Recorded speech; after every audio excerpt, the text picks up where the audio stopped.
नमस्कार। आपका बात 25 में स्वागत है और आज हम बात 25 में एक बहुत ही महत्वपूर्ण विश्व प्रसिद्ध निर्देशक की प्रसिद्ध फिल्म पियानिस्ट के बारे में बातचीत करने वाले हैं। ये पियानिस्ट एक फिल्म है जो है एक वारसा में एक पियानो बजाने वाले व्लादिस्लाव स्पिलमैन की जीवनी पर, और कालखंड है दूसरा महायुद्ध। जर्मनी ने पोलैंड पर आक्रमण कर दिया था और वारसा में ये स्पिलमैन रहते थे और वारसा रेडियो में पियानो बजाया करते थे। तो उस समय जब बम गिरे नाजियों द्वारा, जर्मन्स द्वारा, तो ये रेडियो स्टेशन में बैठे हुए पियानो बजा रहे थे। तो ये जो कहानी है ये एक व्यक्ति के जीवित रहने की कहानी है, एक युद्ध की विभीषिका के बीच में, जहाँ उसके सारे जान पहचान वाले और परिवार वाले जो हैं एक के बाद बिछड़ते चले जा रहे हैं और बहुत से अकाल मृत्यु को भी ग्रसित होने जा रहे हैं। उनके परिवार के लोगों को भी ले जाया गया है कंसंट्रेशन कैंप में, वहाँ गैस चैम्बर में उनको जला दिया गया है। तो ये पोलैंड की कहानी है और नाज़ी जर्मनी ने, वहाँ के सैनिकों ने करीब 5 लाख से अधिक जो यहूदी हैं वारसा में रहने वाले, और ये स्पिलमैन भी यहूदी हैं, इनको ले जा करके उन्होंने मार दिया है। तो ये बैकग्राउंड है और शहर बर्बाद होता चला जा रहा है। हिटलर ने आदेश दे दिया है वारसा को बिल्कुल नष्ट करने का, और वो वहाँ पे किसी तरह से संयोगवश भी और कुछ लोगों की मदद से ये जो स्पिलमैन है, ये जो पियानो बजाने वाले पियानो कलाकार हैं, ये लगातार बचते रहते हैं और इनको कभी ये किसी घर में छुप जाते हैं, कभी दूसरे घर में छुप जाते हैं और जर्मन्स इनको पकड़ भी लेते हैं। तो ये पकड़ भी लेते हैं तो अंत में एक बीच में एक ऐसे घर में इनको कैद किया जाता है स्पिलमैन को, जहाँ पे एक पियानो रखा हुआ है। अब वो पियानो, क्योंकि इनको पियानो बजाना आता है, तो वो पियानो बजाना शुरू कर देते हैं। तो अब जो जर्मन ऑफिसर है वो उसको इनका पियानो बजाना बड़ा ही पसंद आता है और वो उनकी मदद करना शुरू कर देता है, उनको बचाता भी है, उनको मतलब वो मदद करता है। तो एक व्यक्ति युद्ध की विभीषिका के बीच में एक आदमी कैसे सरवाइव कर रहा है, सर्कमस्टांसेस के कारण, भाग्य के कारण, मदद के कारण, जबकि पूरा शहर बर्बाद हो रहा है। तो ये अकेले एक व्यक्ति की कहानी है। और जो पोलंस्की साहब जो फिल्में बनाते हैं उसके अंदर बहुत सारी ये जाने मानी फिल्में हैं, the knife in the water, the rosemary baby, China town and the tin and. और इन पर इन्फ्लुएंस, जो प्रभाव माना जाता है, वो फ्रेंच काफ्का, सैमुअल बेकेट और हैरोल्ड पिंटर का है।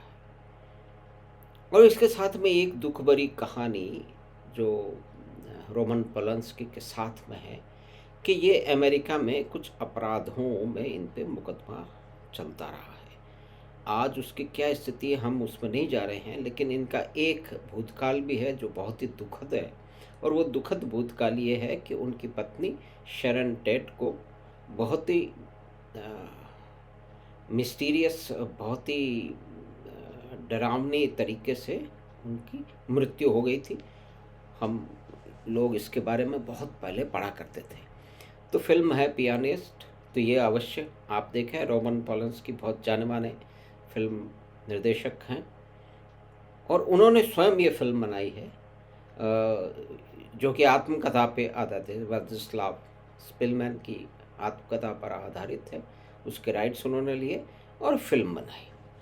तो फिल्म के अंदर अब हम देखें कि इसमें एक व्यक्ति की लड़ाई है युद्धकालीन वारसो के बीच में, और वो सिर्फ वारसो में ही युद्ध नहीं हो रहा है, पूरे पोलैंड में हो रहा है, बल्कि पूरे यूरोप में हो रहा है, चारों तरफ युद्ध हो रहा है। तो उस युद्ध की विभीषिका के बीच में है, यानी कि स्थान का इसमें कोई महत्व नहीं है। और दूसरी बात ये है कि उसके जो उनके और उनके साथियों के और उनके समाज के जो आतताई हैं, जो उनको परेशान कर रहे हैं, जो उनको मार रहे हैं, जो उनका शोषण कर रहे हैं, वो जर्मन है, यानी ऑक्यूपाइंग आर्मी है, दूसरे देश के सैनिक है, जर्मन सैनिक है और नाजी सैनिक है। तो ये कुल मिलाकर के इसका बैकग्राउंड है। और ये फिल्म जो है वो बिल्कुल एब्स्ट्रैक्ट और सूरियल किस्म की स्टाइल में बनाई गई है। तो इसमें फिल्म में जो डायरेक्टर का जो दृष्टिकोण है वो नॉन जजमेंटल है, पूरी तरह से नॉन जजमेंटल है, नॉन इमोशनल है। वो एक व्यक्ति की कहानी कह रहे हैं। तो ये कहानी बहुत ही रोचक है, बहुत ही प्रभावशाली ढंग से इसको बनाया गया है। तो ये अवश्य देखने चाहिए जिनको इस तरह की फिल्मों में देखने का शायद बल्कि दूसरे लोग दूसरी फिल्में देखते रहे, अगर नहीं देखी है तो अवश्य देखें, दूसरी फिल्म भी देखें। लेकिन इसका संदर्भ कैसा है, तो इसकी पृष्ठभूमि और इसकी कहानी और इसका चरित्र चित्रण, निर्देशक के प्रभाव और उसकी स्टाइल ऑफ फंक्शन और उन पे जो इन्फ्लुएंसेस हैं फ्रेंच काफ्का के और सैमुअल बेकेट के, ये सब हमने इसकी चर्चा कर ली है। लेकिन ये नाम कैसे सामने आया है? ये नाम जो आजकल हिंदुस्तान में एक फिल्म की जो कांट छांट हो रही है, उसके ऊपर जो झगड़े फसाद हो रहे हैं विद्वानों द्वारा, है ना? जो विद्वान लोग हैं, जो प्रचंड विशेष किस्म के विद्वान लोग हैं, जानकार लोग हैं, सभी तरह के लोग हैं, उसमें पत्रकार भी हैं, उसमें लेखक हैं, पेंटर हैं, इंटेलेक्चुअल्स हैं, हिस्टोरियंस हैं, अध्यापक हैं, प्रोफेसर हैं, सभी तरह के लोग हैं। तो वो एक जो फिल्म चल रही है विवेक अग्निहोत्री द्वारा बनाई गई द कश्मीर फाइल्स, वो एक समूह के पलायन की नृशंस परिस्थितियों के अंदर जो है वो कहानी है।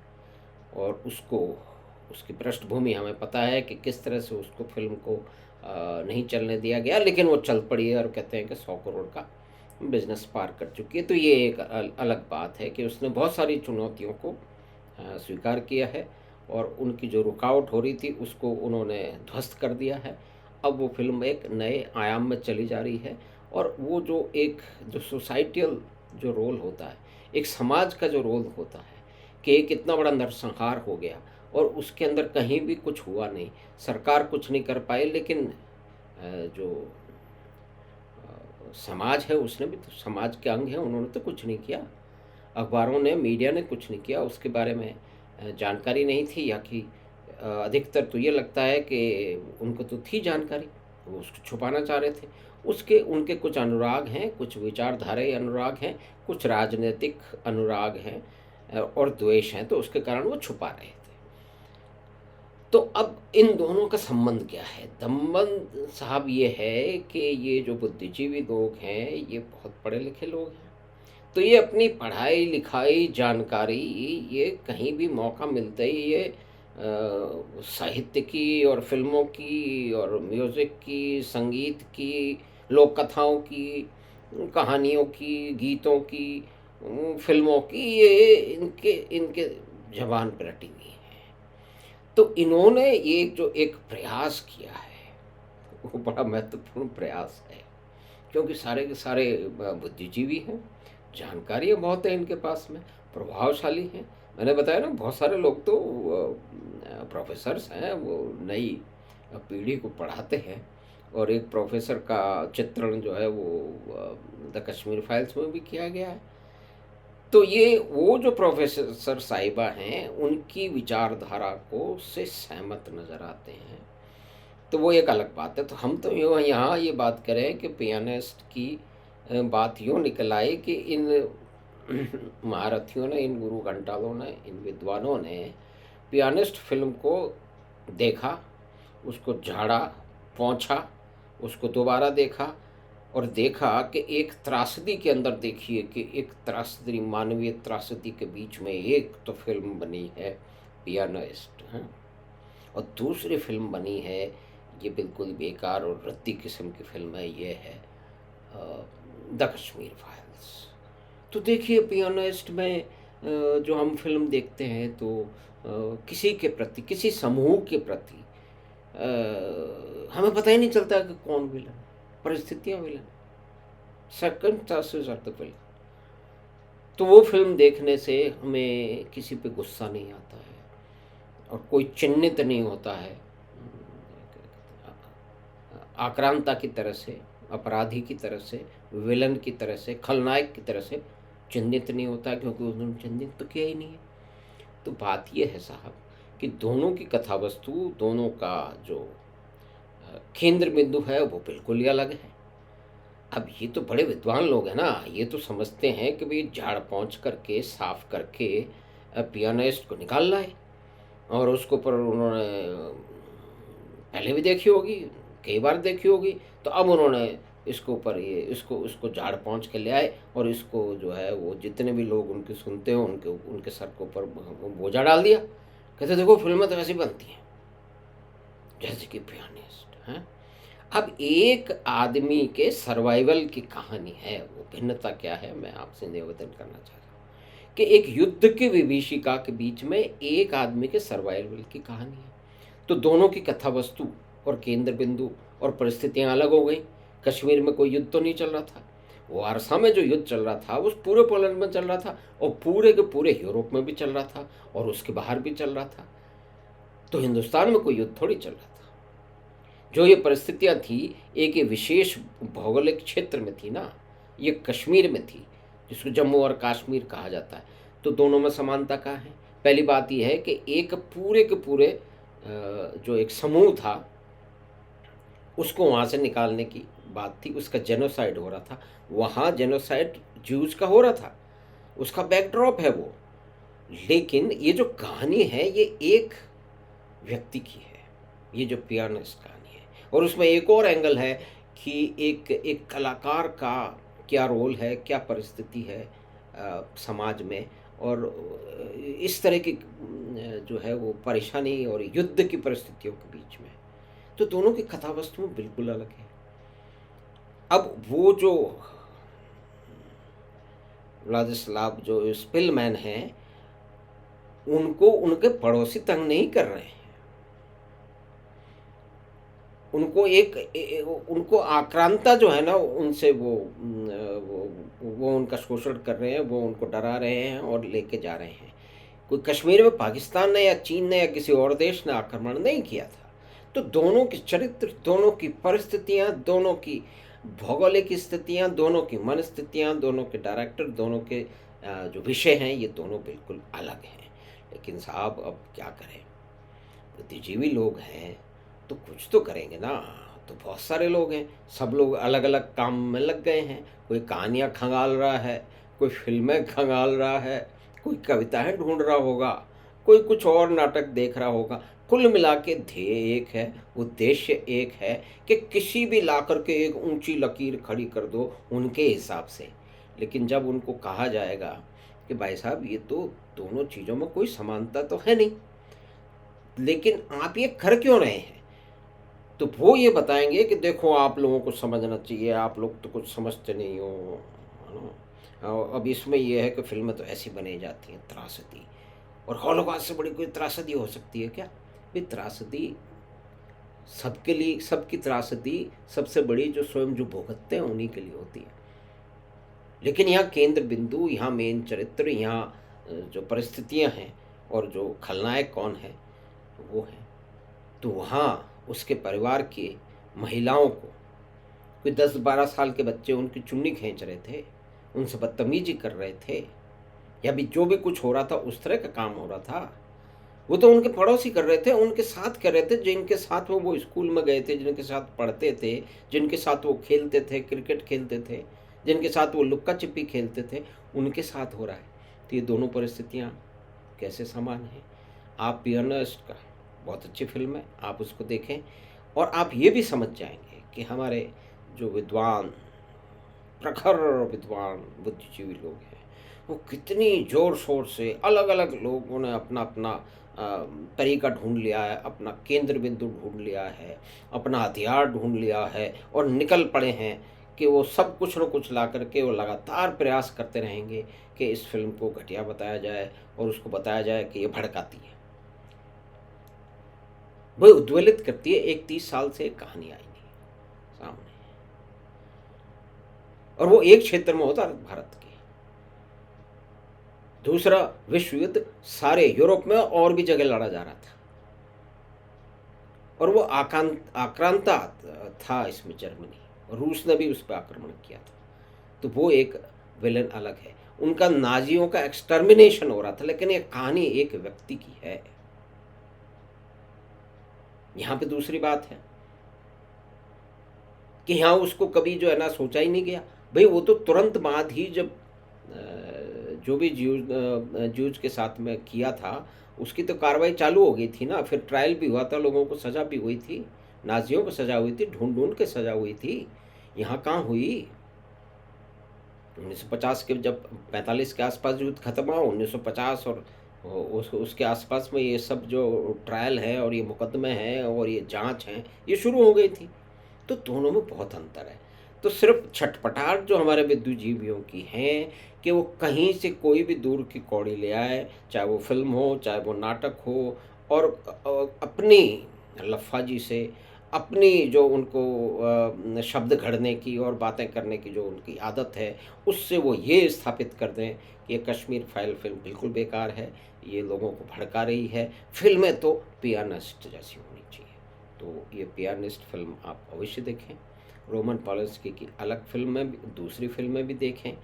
तो उससे जो फिल्म देखने वाले हैं, जिन्होंने नहीं देखी है, उनको निश्चय ही ये फिल्में अच्छी लगेंगी, और ये बात भी समझ में आ जाएगी जो मैं निवेदन कर रहा हूँ कि हमारे देश के प्रबुद्ध विचारक, कवि, लेखक, नाटककार, अभिनेता, निर्देशक, बुद्धिजीवी कितने परेशान है एक फिल्म से, और यही लोग हैं जो फ्रीडम ऑफ एक्सप्रेशन की बात करते हैं। लेकिन फ्रीडम ऑफ एक्सप्रेशन तो कुछ ही लोगों के लिए है। वो फ्रीडम ऑफ एक्सप्रेशन तो किन के लिए आप जानते हैं? तो इसमें जो भी कुछ हो रहा है, एक फिल्म की बात हमने की, तो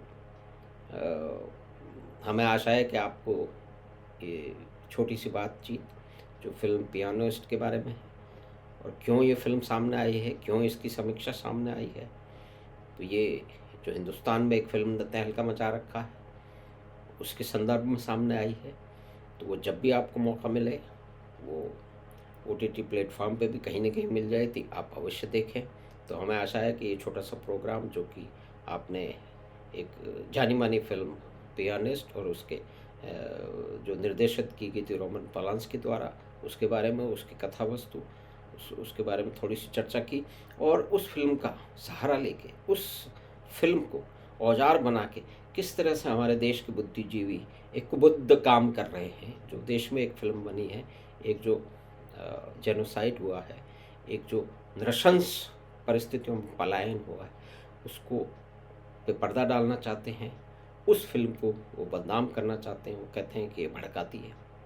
तो भाई वो लोग जिन जो जो इसमें भुगत रहे थे, जो उस समय जो सामने हो रहा था, तो वो ही भड़क के कुछ नहीं कर पाए बेचारे, किसी एक ने बंदूक उठाई। यहाँ तो बुद्धिजीवियों ने मान लिया कि भी थोड़ा सा किसी ने थप्पड़ भी मार दिया पुलिस वाले ने, तो वो एक बंदूक उठा करके डाकू बनने के लिए बिल्कुल जस्टिफाइड है। वो पाकिस्तान में जो ट्रेनिंग लेने के लिए जा सकता है, तो ऐसी भीड़ में तो कम से कम 10 बनी है कश्मीर की पृष्ठभूमि पे, जहाँ कोई भी थोड़ा सा हुआ, हीरो के साथ में किसी पुलिस वाले ने कुछ कुछ कर दिया और उसको डांट दिया या कि कुछ थप्पड़ मार दिया, कहते कठिनाई की परिस्थिति में, तो बस अब वो AK-47 उठा सकता है, वो पाकिस्तान जाके ट्रेनिंग कर सकता है और आकर के यहाँ आतंकवाद में शामिल हो सकता है। तो ये आतंकवाद का पोषण करने के लिए जो फिल्में बनी हैं, उस पर इन्होंने कभी ये मेहनत नहीं की। चाहे हैदर हो, रोज़ा हो और कोई दूसरी फिल्में हो, इनको इन्होंने अच्छी तरह से भुगता है, इसको देखा है और प्रसन्न ही हुए हैं, क्योंकि उनकी विचारधारा भी वही है। क्रांति की बातें करते हैं, भी क्रांति सारे दिन आ जानी चाहिए। पार्लियामेंट, ये लोग, इनमें से बहुत सारे गुरु घंटाल हैं जो कहते हैं कि अब पार्लियामेंट जो है ना हमको न्याय नहीं दे सकती, अब हमें सड़कों की लड़ाई पे उतरना है। इसमें बड़े बड़े लोग हैं, कौन कौन लोग हैं आप देखिए आपको याद ही होगा या आप जानकारी ले लें।